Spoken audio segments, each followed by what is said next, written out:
Je vais faire essayer une des primitives les plus, bon, celle qu'on utilise assez souvent. Alors, je vous rappelle que racine carrée de x à primitiver dx, c'est égal à 2 tiers de racine de x au cube. Voilà, ça c'est une qu'il faut connaître par cœur. Et si maintenant vous introduisez un décalage par rapport à ça, dx, ben, c'est aussi 2 tiers, cette fois-ci, de racine de x plus b au cube. Bon, il n'y a rien qui change, si ce n'est qu'il y a un décalage au départ de la fonction.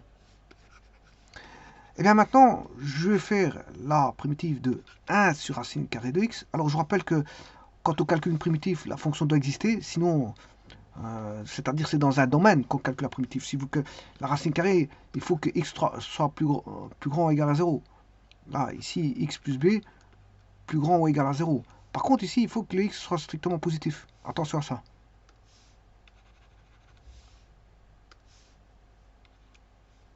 X doit être strictement positif. Bon, dans le même temps, je peux calculer racine carrée de 1 sur racine carrée de x plus b. Dx. Bon, le décalage ne jouera pas grand-chose dans l'histoire. Bon, ah ben on va faire ça. Et attention que ça, ce sont des primitives à connaître par cœur quand vous faites des calculs primitifs, parce que vous n'allez pas à une interrogation redevoir recalculer ça, ça prend du temps. Les examens ou les interros prennent du temps. Donc autant connaître ces formules par cœur. Comme ça, bon, vous êtes drillé pour les examens. C'est-à-dire que vous n'allez pas perdre du temps pour calculer des petites primitives comme ça, que normalement, ça doit être de l'archi connu ou du connu par cœur. Eh bien, 1 sur racine carrée de x avec x strictement positif, dx peut se noter aussi dx sur racine carrée de x. Bon, si vous voyez ça, ou l'un ou l'autre, c'est le même. Hein. Ah, c'est la même chose. Alors, je rappelle que ceci n'est rien d'autre que dx sur x exposant à demi. Je peux le remonter au numérateur. Si je remonte au numérateur, sachant qu'il est au dénominateur, il suffit de prendre l'inverse de l'exposant, c'est-à-dire x exposant moins 1 demi. Voilà. Et donc là, je vais appliquer xn à primitiver dx qui est n x n plus 1 sur n plus 1. Attention qu'il y a n en trop, c'est cela, plus k. Voilà, on va dire ça comme ça. Donc vous devrez appliquer ça ici, x moins 1 demi plus 1 sur moins 1 demi plus 1, rien d'autre que 1 demi sur 1 moins 1 demi, c'est 1 demi, c'est-à-dire c'est 2 fois racine de x, plus k.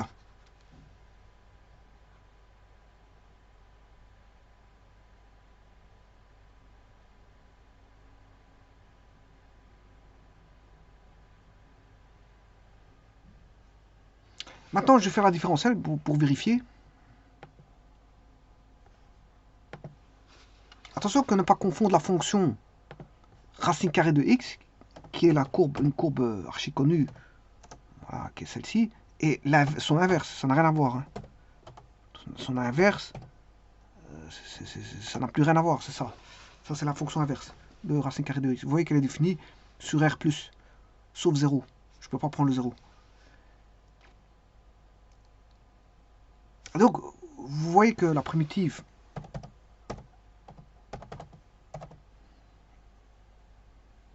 de f, voilà, c'est ça. C'est 2 tiers racine de x cube. Parce que si je fais rentrer le x à l'intérieur de la racine carrée, ça fait x carré. X carré fois x, ça fait x cube. Donc c'est 2 tiers racine de x cube. Et l'autre, c'est pas la même chose.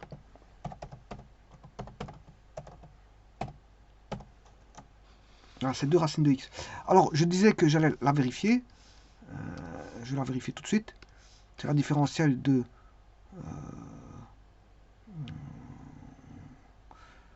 2 racines carrées de x.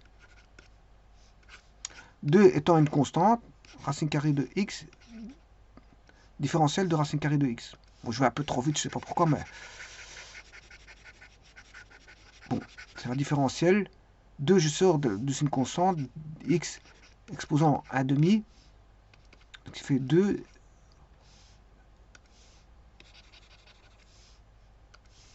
x à demi moins 1 fois à demi, fois la différentielle de x.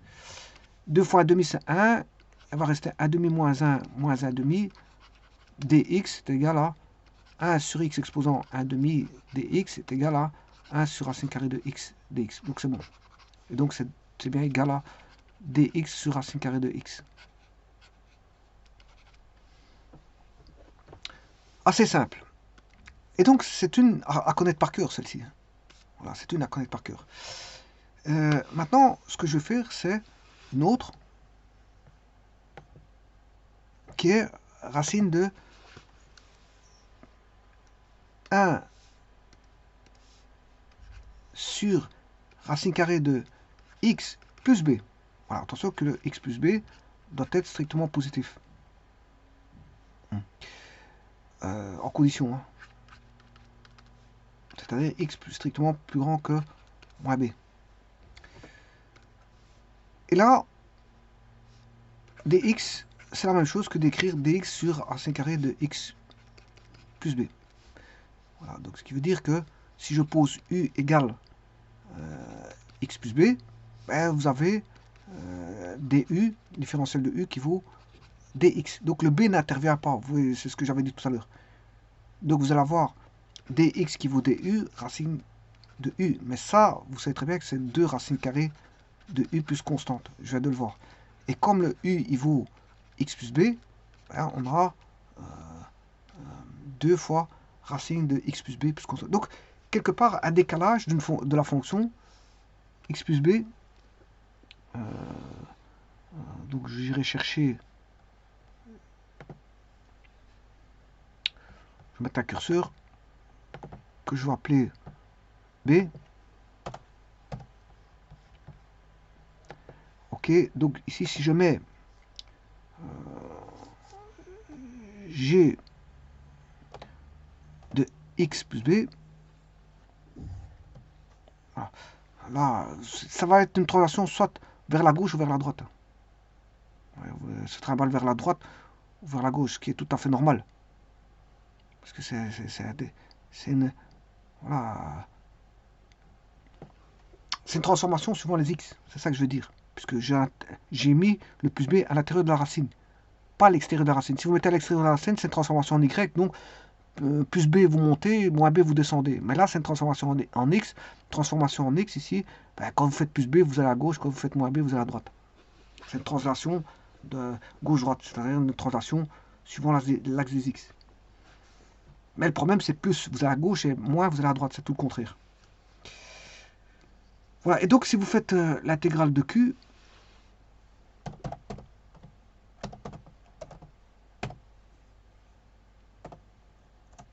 là, vous allez retrouver 2 fois la fonction que j'ai rentrée, c'est-à-dire que racine carrée de... enfin, 2 fois... Ouais, remarquez quelque chose. La racine carrée, l'intégrale. Oui, ça on peut voir ça. Une petite remarque. À voir.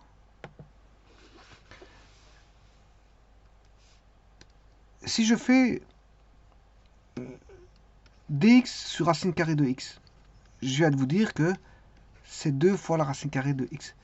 C'est-à-dire que f, si f égale racine carrée de x, si f égale racine carrée de x, ben, bien sûr c'est la primitive ici. Hein.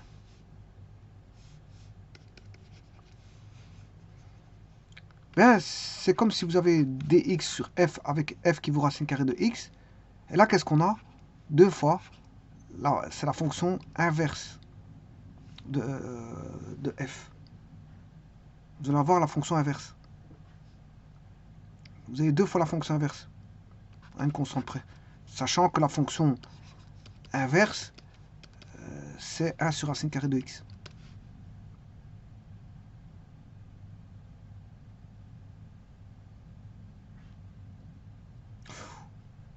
Ouais. Ouais, ou plutôt, j'aurais pas marqué ça comme ça. Je préfère marquer ça directement par l'inverse, hein, plutôt que de faire un inverse d'un inverse. Bon, je vais changer ce que je viens de dire. Là, f si c'est ceci, moins 1, donc l'inverse, ce sera racine carrée de x.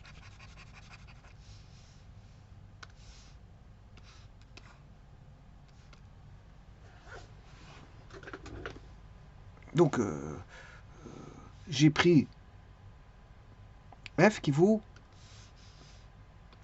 1 sur racine carrée de x. Et donc, le primitivé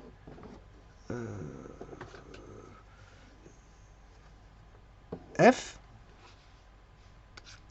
sachant que f est égal à racine carrée de 1 sur x, voilà, primitivé f dx, sachant que voilà, ça correspond à 2f moins 1, à une concentrée.